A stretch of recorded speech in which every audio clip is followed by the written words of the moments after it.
ಚಿತ್ರೋತ್ಸವವನ್ನ ಬೆಂಗಳೂರಿನಲ್ಲಿ ಮಾಡಲಿಕ್ಕೆ ತೀರ್ಮಾನ ಮಾಡಿದ್ದೀವಿ.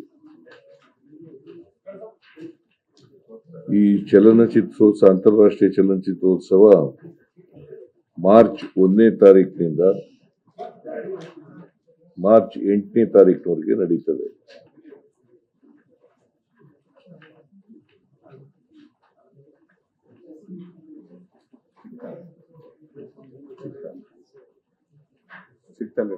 ಈ ಕಳೆದ ವರ್ಷ ನಾವು ಒಂದು ಥೀಮ್ ಇಟ್ಕೊಂಡಿದ್ದು ಚಲನಚಿತ್ರೋತ್ಸವಕ್ಕೆ, ಸಾಮಾಜಿಕ ನ್ಯಾಯ ಅಂತಕ್ಕಂಥ ಥೀಮ್ ಇಟ್ಕೊಂಡಿದ್ದು. ಸಾಮಾಜಿಕ ಕಳಕಳಿಯಿಂದ ಸಾಮಾಜಿಕ ನ್ಯಾಯ, ಎಲ್ರಿಗೂ ಸಮಾನ ಅವಕಾಶಗಳನ್ನು ಒದಗಿಸಿರ್ತಕ್ಕಂಥ ಥೀಮ್ ಇತ್ತು. ಈ ಸಾರಿ ಸರ್ವ ಜನಾಂಗದ ಶಾಂತಿಯ ತೋಟ ಥೀಮನ್ನು ಇಟ್ಟುಕೊಂಡು ಚಲನಚಿತ್ರೋತ್ಸವ ನಡೀತದೆ. ಸರ್ವ ಜನಾಂಗದ ಶಾಂತಿಯ ತೋಟ, ಇದು ಥೀಮು. ಸುಮಾರು 60ಕ್ಕೂ ಹೆಚ್ಚು ದೇಶಗಳ ಚಲನಚಿತ್ರಗಳು ಈ ಅಂತಾರಾಷ್ಟ್ರೀಯ ಚಲನಚಿತ್ರೋತ್ಸವದಲ್ಲಿ ಭಾಗಿಯಾಗ್ತವೆ.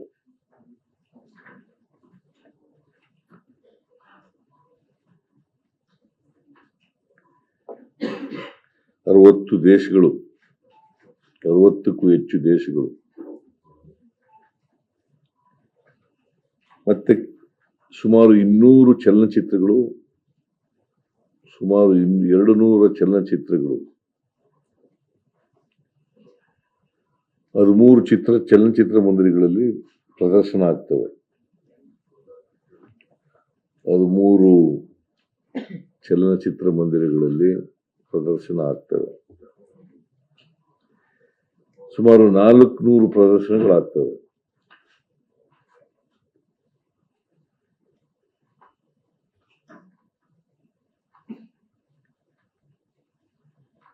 ಬೆಂಗಳೂರಿನ ನಾಗರಿಕರಿಗೆ ಮತ್ತೆ ಕರ್ನಾಟಕದವರಿಗೆ ಬೇರೆ ಬೇರೆ ದೇಶದ ಬೇರೆ ಬೇರೆ ಭಾಷೆಯ ಚಲನಚಿತ್ರಗಳನ್ನು ನೋಡ್ತಕ್ಕಂಥ ಒಂದು ಅವಕಾಶ ಸಿಗ್ತದೆ.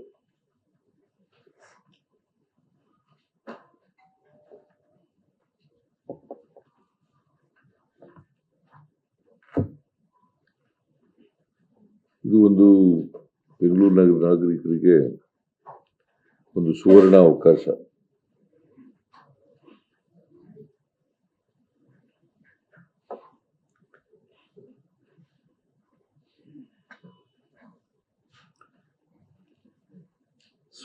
ಇದು 16ನೇ ಅಂತಾರಾಷ್ಟ್ರೀಯ ಚಲನಚಿತ್ರೋತ್ಸವ 2006ರಲ್ಲಿ ಪ್ರಾರಂಭ ಆಯಿತು.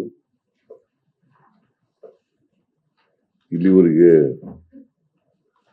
ಪ್ರತಿ ವರ್ಷನೂ ಕೂಡ ಅಂತಾರಾಷ್ಟ್ರೀಯ ಚಲನಚಿತ್ರೋತ್ಸವ ನಡ್ಕೊಂಡು ಬಂದಿದೆ.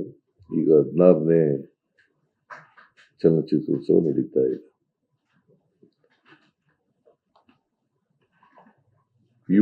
ಕಳೆದ ವರ್ಷ ಸುಮಾರು 7 ಕೋಟಿ ರೂಪಾಯಿ ಖರ್ಚಾಗಿತ್ತು. ಈ ವರ್ಷ ಸುಮಾರು 9 ಕೋಟಿ ರೂಪಾಯಿಗಳನ್ನು ಖರ್ಚು ಮಾಡಬೇಕು ಅಂತೇಳಿ ಸಮಿತಿ ತೀರ್ಮಾನ ಮಾಡಿದೆ.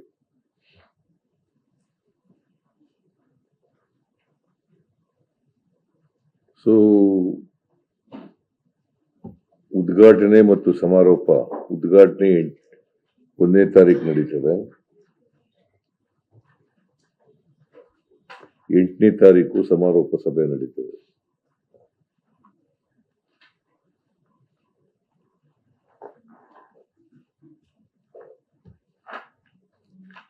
ಈ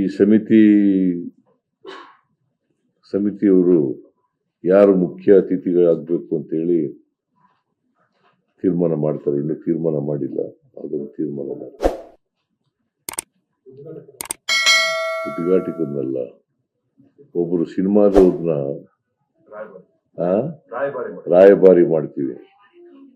ಆ ರಾಯಭಾರಿ ಯಾರು ಅಂತ ಹೋದ್ಸರಿ ನಮ್ಮ ಧನಂಜಯ ಅವರು ಆಗಿದ್ರು. ಈ ಸಾರಿ ಒಬ್ಬರನ್ನ ಮಾಡ್ತೀವಿ, ಅದು ಅವರೇ ಸಮಿತಿಯವರೇ ತೀರ್ಮಾನ ಮಾಡ್ತಾರೆ, ನೀವೇ ತೀರ್ಮಾನ ಮಾಡಿ ಅಂತ ಹೇಳಿದ್ದೀನಿ.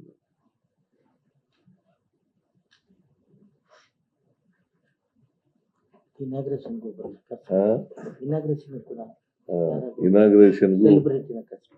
ಅದೇ ಅದನ್ನ ನೀವೇ ತೀರ್ಮಾನ ಮಾಡಿ ಯಾರನ್ನ ಕರೆಸ್ಬೇಕು ಅಂತ. ನಾನು ಇನಾಗ್ರೇಟ್ ಮಾಡ್ತೀನಿ.